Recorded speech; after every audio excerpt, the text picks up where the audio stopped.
அந்த சாப்பிடாம இருக்கிறது, மௌன விரதம் இருக்கிறது, இதனால கடவுளுக்கு ஒரு பயனும் கிடையாது. ஆனா இத்தனையும் உனக்கு பயன் உண்டு. எப்படி? நீ சாப்பிட 3 வேலையும் போட்டுக்கினே இருந்தீங்கன்னா உன் வயிற்றுல இருக்கிற மிஷினுக்கு எல்லாம் ஓய்வே கிடையாது. அப்போ அதுக்கு இந்த மௌன விரதம் அதனுடைய ஓய்வு கொடுக்குது. உன் உடலினுடைய ஆரோக்கியம், நோய் குறையும், ஆரோக்கியமா இருக்கும். இதுக்காக இதெல்லாம் வகுத்து கொடுத்தா தவிர நீ மௌன விரதம் இருந்தா என்ன, போனா என்ன, இருந்தா என்ன, கடவுளுக்கு சம்பந்தமே கிடையாது. ஆனால் இதை தனித்து செய்ய மாட்டான். அதனால கடவுள் பெயரை சொல்லி சொன்னாதான் செய்வான். அதனாலதான் இதை சொல்றேன். இப்போ இங்க ஒரு ஊர் இருக்குது. இந்த ஊர்ல இருந்து தள்ளி போனீங்கன்னா ஒரு 1.5-2 கிலோமீட்டருக்கு ஒரு ஊர் இருக்குது. சுமைதாங்கி கல்லுன்னு வச்சிருப்பாங்க. அது எதுக்கு வச்சுக்கிறாங்க?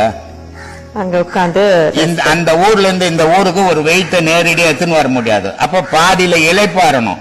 அந்த சுமைதாங்கி கல்லு இவன் உயரத்துக்கே இருக்கும். அப்ப அதை இறக்கி வச்சுட்டு இவன் ரெஸ்ட் எடுத்துட்டு திருப்பி அதை வலிச்சு தலையில வச்சுப்பான். கீழே போட்டுட்டா தூக்கி வைக்கிறதுக்கு ஆளு கிடையாது. இப்ப டெய்லி 1000 பேர் நடந்துக்கிறான். இவன் எத்தனை வாட்டி தள்ளிட்டு போயிடுறான். ஆனா அப்ப ஆளு கிடையாது. அதனால சுமை தாங்கி வச்சாங்க. இப்ப எங்கன்னா சுமை தாங்கி இருக்குதா பாத்தியா? சுமை தாங்கி எல்லாம் எடுத்துட்டு ரோடு ஆக்கிட்டான். ஏன்னா எல்லாம் வண்டியில எடுத்துன்னு போயிடறான். யாரும் தலையில ஏத்தின்னு தொடறது இல்ல. வீட்டுல இருக்கிற சாமானிய கை வண்டியை வச்சு தள்ளின்னு போய் இந்த ரூம்ல இருந்து அந்த ரூமுக்கு தள்ளி போறாங்க. அப்படிப்பட்ட காலம் இது. அதனால அந்த காலத்துல ஒரு ஊரை விட்டு வரணும்னா ஒரு 2 கிலோமீட்டர் 3 கிலோமீட்டர் நடக்கணும். அவனுக்கு ரெஸ்ட் வேணும். ராத்திரி ஆயிடும். அவன் எங்க போய் தங்குவான்? அதனால ஒவ்வொரு வீட்லயும் திண்ணைகள் இருந்தது. அந்த திண்ணை மேல போய் நீ உட்கார்ந்தீங்கன்னா அந்த வீட்டுக்காரன் உணவு கொடுப்பான். அதுதான் மனித நேயம். இப்போ திண்ணை மேல போய் படுத்தீங்கன்னா நீ தூங்கிட்டு உன் பாக்கெட்ல புடிங்கிற நேரம். எங்க மனித நியாயம்? அதனால அந்த காலத்தையும் இந்த காலத்தையும் ஒப்பிட முடியாது. இப்போ சிட்டில எல்லாம் பாத்தீங்கன்னா திண்ணை இருக்கிற அளவுக்கு ஒரு கடை கட்டி விட்டுட்டு 5000 ரூபாய் வாடகை, 50,000 ரூபாய் அட்வான்ஸ். உனக்கு திண்ணை விட்டா அவனுக்கு என்ன வரும் சொல்லுமா? ரொம்ப பிராக்டிகலா ஆனா உண்மையான பதில். விஷயம் அதுதான் உண்மை. இதுதான் உண்மை. அதனால இந்த காலகட்டத்துக்கு அப்ப ஒரு மனுஷன் 1000 ரூபாய் சம்பாதிச்சான். 1000 ரூபாயில 500 ரூபாய் அவன் வீட்டுக்கு செலவு பண்ணுவான்.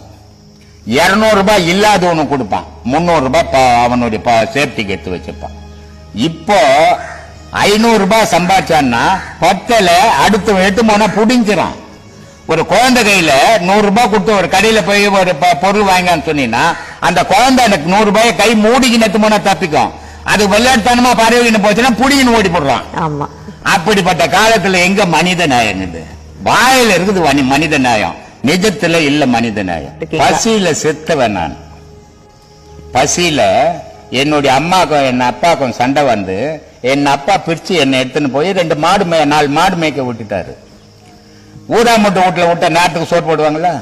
இல்ல அவங்க சாப்பிடுற மாதிரி நம்மளுக்கு கொடுப்பாங்களா? அப்போ பசியினுடைய கொடுமையில வாழ்ந்தவன் நான். அந்த பசின்னு என் கண்ணெதிர யாரும் சொல்லக்கூடாது. சொன்னா நான் திருடி கூட கொடுத்துருவாங்க. ஏன்னா அந்த பசி அவ்வளவு கொடுமையாந்துன்னு எனக்கு தெரியும்.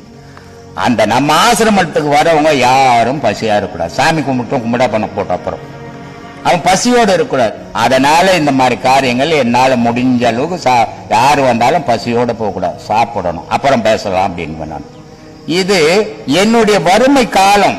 இளமையில வறுமை அவை சொல்லும் கொடியது எதிரான இளமையில வறுமை கொடி எதிரான.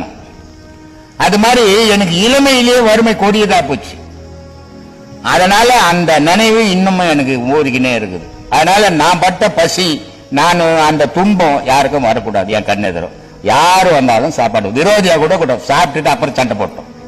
அப்படிதான் போயின்னு